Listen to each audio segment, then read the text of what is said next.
Bunzerelli Show.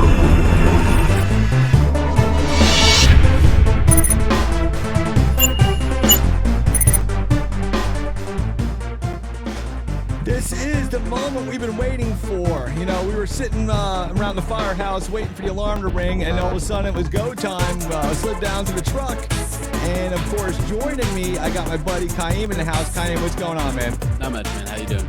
Good, good. What did you think about the Spider-Man teaser?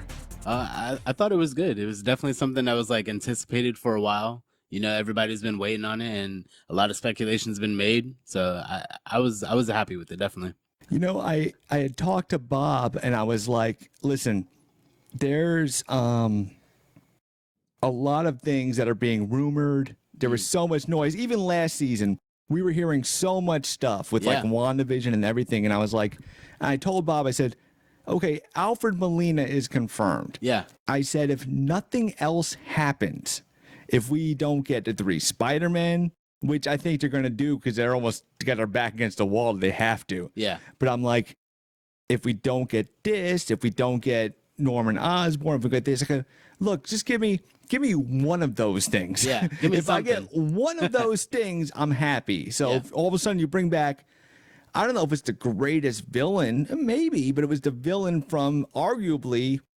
And now you could have your arguments over who's the best Spider-Man. Yeah. But I think Spider-Man 2 as a movie. Yeah, it was the best one. Was the best one. It was the most engaging. Yeah, it was definitely. just, there were parts like the subway scene and just the villain and, you know, the villain's struggle. And it was like you bought into the villain. Whenever we talk about buying into the villain, we always use Doc Ock as the example. Yeah, definitely. We always say, you got where he was coming from. Yeah. And you understood his point of view. So every other villain you say, do you get their point of view? Mm-hmm. Or it just, you know, just became evil and everything. But just the fact of that. Now, here's the thing that I really liked was, because we were thinking big, big, big. Yeah. All these big things happening. But the first thing off the bat is it feels like, because I was like, okay, if you're going to go take this big dive, are they going to get away from the Tom Holland Spider-Man? Yeah. Are they going to rob his trilogy? You know what I'm saying? And it's like they didn't. It seems like it's a sequel to his movie. Yeah. You know, it picks up like, it looks like it picks up right after. Yeah, it does. Like actually. Instantly. There was some talk about like the timeline and stuff, but if like the only things we've seen of WandaVision and we've seen Falcon and Winter Soldier, they're kind of inconsequential to what's happening with Spider-Man. Well, we had Loki too. And Loki, yeah, and we're gonna get to that too because Loki plays a big part. I think what Loki did, the best thing Loki did was explain the multiverse before it gets to Doctor Strange. Yeah, I think so too. Yes. I think with WandaVision, we kind of got that, hey, like, we got introduced to the idea of it. Because people started speculating and like, okay, there's this thing that can be broken or can be outside of what's going on, or, you know, reality can be affected. And then Loki came in to part to show like the grand scale of the whole multiverse of like how more the internals work. And then I think we're going to see the chaos start to unfold in Spider-Man leading into Multiverse of Madness. Yeah, it's what Loki did, and we'll catch up on Loki for a different show, but what Loki did was say, this is how it works. Yeah. These are the important parts. This is how it works. This is what you could do. You could have a version of Loki with a totally different history. Yep. You could have a version of Loki like, on my world, this happened. And you could have a Loki that looks exactly like Loki. Yeah. So all these things, if you open up this can of worms. Now, here's an interesting thing. There's a couple interesting things about the Spider-Verse thing happening. So to use the same kind of graphics, it's people have pointed out it's very familiar to Into the Spider-Verse, the way it looks. Yeah. Visually, the logo. Okay? So when Doctor Strange is casting that spell, the one thing I caught was because you got to look for edits. Yeah. And you got to look for like the missing pieces, okay? Yeah. So the part where there's a few seconds where Doctor Strange goes, he's in one world and he goes like this and he's in another world. Yeah. I think there's a lot you're going to see in that little within part. that scene, yeah. I think the part, because, okay, so here's the thing. So Loki set up, hey, the multiverse is happening and all these things branched out and everything's going to, you know, this is possible. All the things are going to touch. So now Yeah. we get to use our imaginations. But it's reminiscent of the Miles Morales storyline from Spider-Verse. The same way the machine Kingpin was making. I can't remember what it was called. The quantum thing or the the quantum reactor or something like that. Yeah, but that machine, because it touched Spider-Man the same way Doctor Strange can, and I don't mind it. Yeah. Because I get it, because the stuff's been showing me. Doctor Strange is casting a spell with Peter. Peter messes up the spell. Yeah. Peter's there. The multiverse, we know, is branching out anyway. We got our buddy passing the torch in the chat room. He's saying, I don't believe that's the real Doctor Strange. Yeah, that Doctor Strange look a little off. There's a lot of rumors about that. But he looked a little off to me. But I think, it's different lighting, it's different directors and stuff, and he's wearing the sweatshirt and stuff. But to go back to the spell, it's like the same way. He's casting a spell, but Peter's there. Yeah. So all of a sudden you're going to open up Peter's world and a different variants. Loki established variants. Yeah, he did. So who's his variants? Then you start tapping into those villains. Yeah. So these little things we've been watching have been setting up the pieces, which I'm excited about. It's like, okay, like my biggest gripe, I don't want to get too much into Loki because I like to save that, but my whole thing with Loki was I was really liking, well, whatever, we do whatever we want. Season rare. Exactly. My whole thing with Loki was I love the way they fast-tracked his character. Yeah, definitely. I like the way, like the first episode was the best because it was like, because it's not even like he sped through, because people make a joke, he fast-tracked, but no, you're seeing your mother die. Because they never broke that. That's consistent with his character. Yeah. They never said, his making peace, him getting that love for from his father before his father died. So I get that. Also, when he realized there was a bigger power around him, he becomes a small person. Yeah. So now he's got a different place. Yeah, I think all it was is just before he was never like, he was always kind of the side, He was a background character to somebody else. This is the first time where he's like the forefront of it. He's not the villain to some hero, This was his show. So we had all this history, but we just as an audience, I guess, never took the time to like actually think about it. Like, okay, what did the things Loki's been through? How did that affect him? Well, how did that make him? And I feel like that's why I kind of felt fast tracked. We know from the long game what he wanted. We know he loved his mother. He wanted approval from his father. Yeah. So that kind of got, when he sees it and he sees his own death, I think he realized how small he was. Exactly. And especially when he's surrounded with all this means nothing. Yeah. So that's why I like that show, and it kind of fizzled at the end. It was cool what they did. Yeah. But it didn't bring me full circle with Loki. But they got a season 2, and that's cool. Yeah, and they announced that pretty quickly, actually. I thought. But the important things was it set up the rules. It said, this is this, this is that, this is that. You have variants. So all of a sudden, we know that there is Spider-Man. Even if you don't watch it and you see it, there's nobody in the movie theater who's not going to be excited about seeing the Spider-Man. Yeah. Still don't know if it's going to happen, but I think at this point, with the audience, and you and me have had conversations about if, the fans driving the story. But there's a couple things to come into play. First of all, the way things go with Sony and Tom Holland, it's like, this could be it. You never know. Yeah. This could be the last one. So what it becomes is it's like, and maybe Sony doesn't even know, but Sony's doing little things. You're going to make this background universe. Sony could blow it any day. I don't have faith in, I don't want to say don't have faith in Sony, but Sony any day could just overstep themselves and the deal's off. Yeah. It could happen. Yeah. So when I'm taking this as, and I'm taking it as Marvel might know it too. And I'm taking it as this could be Spider-Man Endgame, which I'm all about. Because if this is the last Tom Holland Spider-Man, let's make it the grand finale. Let's bring all 3 in. Let's bring the villains in. Yeah. So Alfred Molina is there. He's confirmed. We see him. He's there. It's a done deal. So let me ask you, do you know, is there a predicted runtime? Do we know that yet? No, I'm predicting a 3-hour movie. 3 hour? Okay.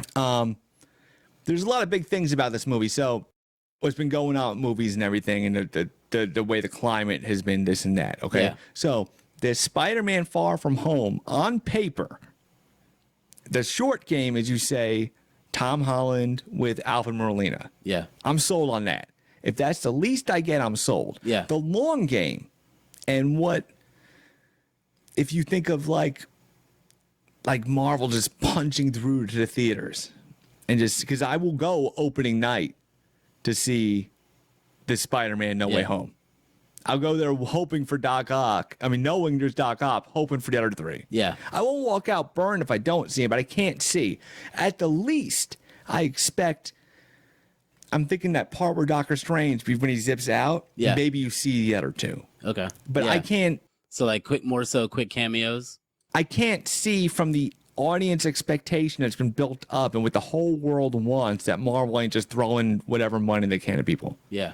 And I watched it actually last night. It came out last night, but it was a Mandalorian gallery. It was behind the scenes about the Luke Skywalker scene. I saw the about the secrecy and stuff. They were saying like we didn't want to blow it, so he started like making fake reveals and saying it was Plo Koon and this and that. It was very interesting how it was so important for them to keep that Luke Skywalker thing secret. Yeah. You know what I'm saying? So the same way, and they got away with it. Like Mark Hamill was on the set of Mandalorian and nobody even knew. Yeah. And they filmed it. It was an interesting show to watch.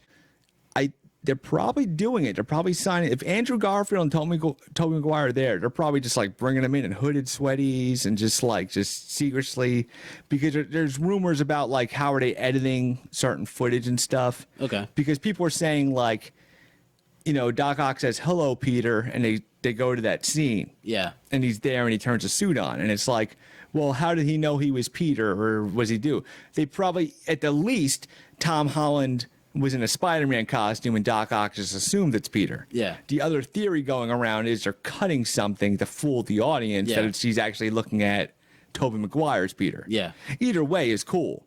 But what I'm saying is I think they're really trying to keep it under wraps, but I cannot see them saying, like, they got to say to themselves, like, we got to do this. Like this. Let me ask you, what do you think about, have you heard about maybe William Dafoe? The pumpkin was there. Yeah. And it was definitely his pumpkin. Yeah. It wasn't the Amazing Spider-Man 2's pumpkin. Nope. And it wasn't, it was definitely that pumpkin. So in the laugh and everything, I think that was him. People are looking at for people are looking for like clues, like, oh, I think I see Sam and I think I see Electro. Those clues are there. Yeah. But again, it comes down to edits. Yeah, it comes in edits and people are looking and everything. Same way we look for Mephisto in WandaVision. Second, I want to address the chat room real quick. I'm letting him slide, but Bob checking in, he goes, I was concerned about so many characters, reminding me of 2017 Spider-Man 3, but trailer looked better than expected. So here's my thing. It's like, yes, we get to think about too many villains and everything, but this is different because this is established villains. Yeah. So this is like Avengers Endgame. This is established characters. Yeah. You don't need to give their origins or their drive. Yeah. You just need to know they're villains from other dimensions. Yeah. So you could throw all 6 of them in there, and it's tight. Yeah. Give it. Jamie Foxx is confirmed on the IMDb. Okay. Jamie Foxx is Alfred Molina and Jamie Foxx confirmed. Okay. So if they're confirmed, you got to think about like everybody else. Like, yeah, you have to at that point if they're bringing that in. They're hiding whoever they can. Yeah. But that I promise you, that pumpkin was a straight up William Dafoe pumpkin. But I also don't want to get Ralph Bonered again. No, I don't. All I can say is I can agree with Bob on that concern. Yeah. I feel like that's why I asked you what's the run, if we knew a runtime for it or like an estimated runtime. If it's 3 Spider-Man, I'm guessing 90. Yeah, if it's gonna be 3 Spider-Man as well as Doc Ock as well as Green Goblin as well as Jamie Foxx, whoever the character he's playing, like that's a lot to go into a movie. If you think about you and me, we saw Endgame together. Yeah. So we walk in there and we've seen everything. Yeah. So what we're getting is we're seeing we're mentally prepared for this. The triumph of Endgame was they built us up to like expect this, expect that. They say time travel, we're like, we're on board. You already talked us into guys in iron suits. You talked us into a god. You got them together, kind of clunky, whatever, but you did it. Yeah, you made it happen. You made it happen. So, Spider-Man, the advantage of this movie, if they're going to do the big game, is we know these guys, us as the audience. Yeah. If you're a newcomer, here's some Spider-Man villains from different dimensions. Same as Loki. You bring in 10 Lokis. They all interesting characters. So there is no motivations or anything we need. We don't need to know what they're doing. We just need to know they're all mixed up in this dimension. Yeah. Now, there is the fact that does a villain take charge? I would hope it would be, well, it should be, if somebody's taking charge, it's going to either be Defoe or Alfred Molina, Doc Ock or Green Goblin. Yeah. It's going to be one of those two that drives them together. They still got to push it that it's not like, hey, let's all team up and do our evil plan. There's got to be some kind of motivation that you could buy into. The build-up's there. Same way you and me sat next to each other, Captain America picks up Thor's hammer. Yeah. And we're just like, yay! Yeah. Because we're so wrapped into it that we're just like, give us whatever you got. Yeah. We understand everything behind it.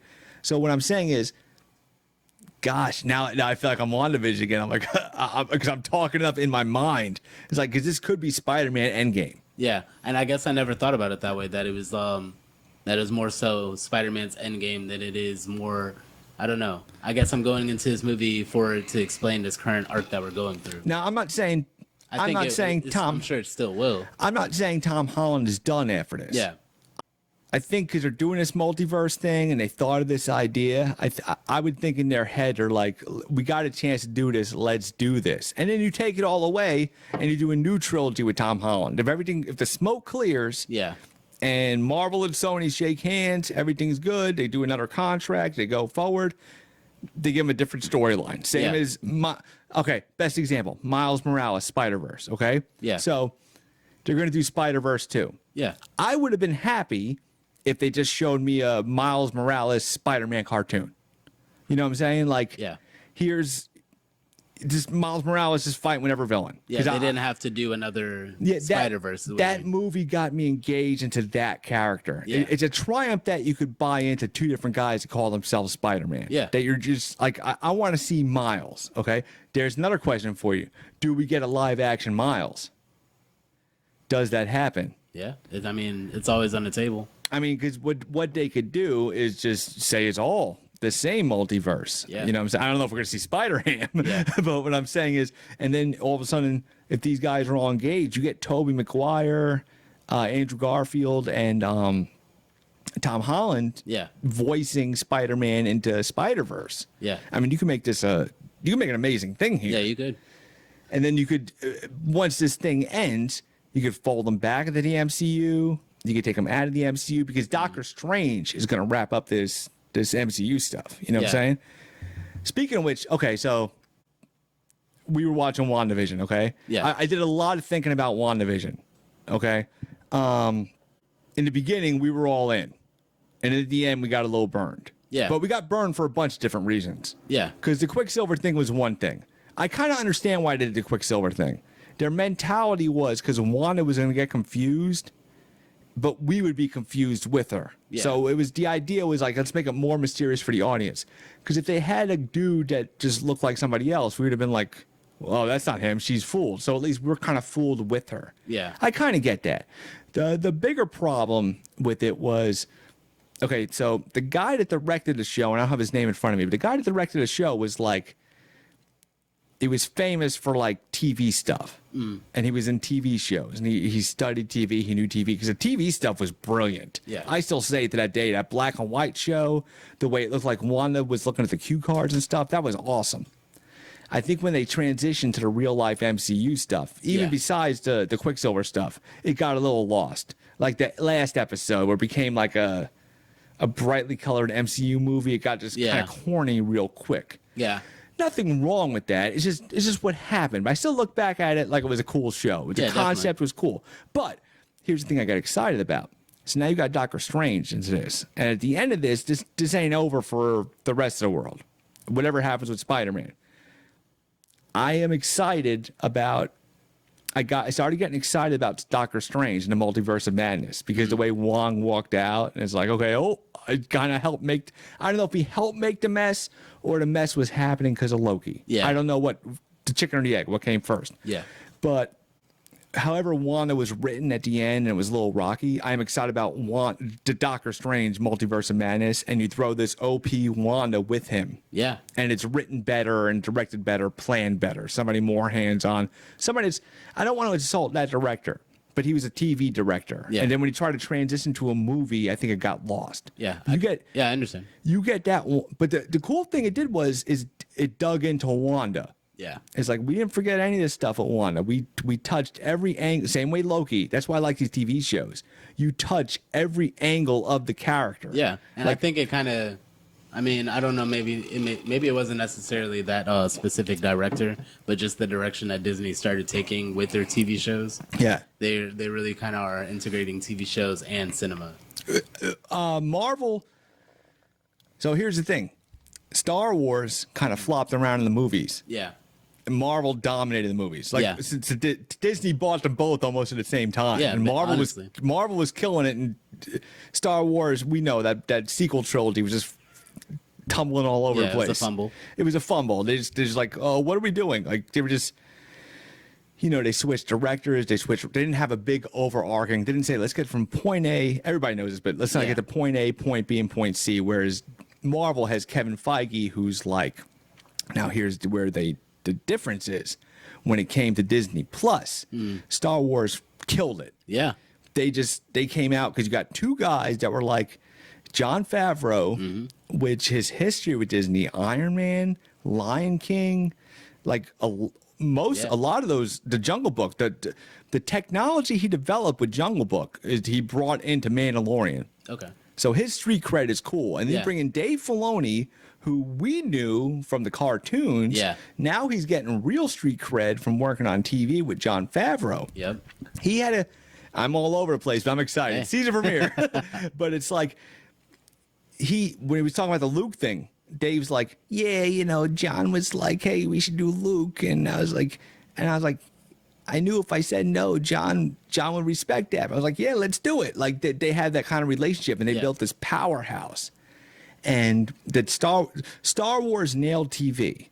Marvel hasn't. They didn't fumble like Star Wars did in the movies. Yeah. They're not. But they haven't like. Let me rephrase. I don't think Marvel's nailed TV yet. Yeah, not yet. They haven't. It's not horrible, but they haven't like nailed it. We're like, Loki was the best. I would say, as far as not like what the concept was the best, but as far as the package, Loki was great. Yeah, I agree. My only problem with Loki was at the end, they kind of they made the multiverse happen. I'm like, well, where are we at with Loki? That's why I'm watching the show. Yeah. Like nothing happened, but Yeah, but at the same time, they said season 2, I guess. Yeah. No, I mean, which is cool. I love it. I'm looking forward to it. Yeah. But I just, there was no like, how Mandalorian season 1 ended? Yeah. There was an end. And season 2 had an ending. Next Mandalorian is going to be different. I'm kind of excited about it because now you got Mandalorian. First, I was like, what's Mandalorian going to do about Grogu? Now I'm like, let's see some Mandalorian without Grogu. Yeah, honestly. So it's all like Bob's saying, the shows look great as a whole. They could have edited split episodes much better. Yes. The way the Loki thing suffered from the same problem as WandaVision. WandaVision, we said exposition in the front and action in the back. Remember the last 2 episodes? Yeah. Loki's problem, my thing with Loki was the last 2 episodes. All the action. Yeah. And then a bunch of talk in the last episode. Like, just you need to mix them up a little better. Just like the exposition and but those are lessons they'll learn. You know what I'm saying? But I think coming in, they're doing a good job. But it's definitely just, I think it's going to be a process. Yeah, it's not. Because it kind of seems like they learned from WandaVision, they learned a little bit going into Winter Soldier and Falcon. And then from that, they learned a little bit more going into Loki. So I can only see it going up. Yeah, they need to find their footing with TV. They need. And I think they will. If any company has shown it. You know what I think they really need? Get a formula. It's Marvel. Well, okay, I'll tell you exactly what they need. The same way you got Jon Favreau and Dave Filoni. I basically believe they're running the TV. Yeah. I think like Filoni's going to do Ahsoka. That's his baby. He made that with George Lucas' Clone Wars. He oversaw Bad Batch. You know, other guys are writing and directing because Filoni's all over the place. But I think what Kevin Feige needs is a TV guy. Yeah. Kevin Feige needs a guy that he works with, that he trusts, that's under his wing, and say, "You take care of the TV. Yeah. You talk to me." Yeah. I think that's what Marvel needs. All in all, like I said, I'm excited about all the things going on, and I'm excited about just like the future of all this stuff of entertainment, but especially the Spider-Man movie. Like, I'm pretty excited. Of course, I want to thank Khiim. Glad, you know, we can't do the season 4 without you, bro. So I'm glad you're here, buddy. Yeah, no problem, man. And we're gonna see you guys. So have a good night, everybody. Yeah, thanks for listening.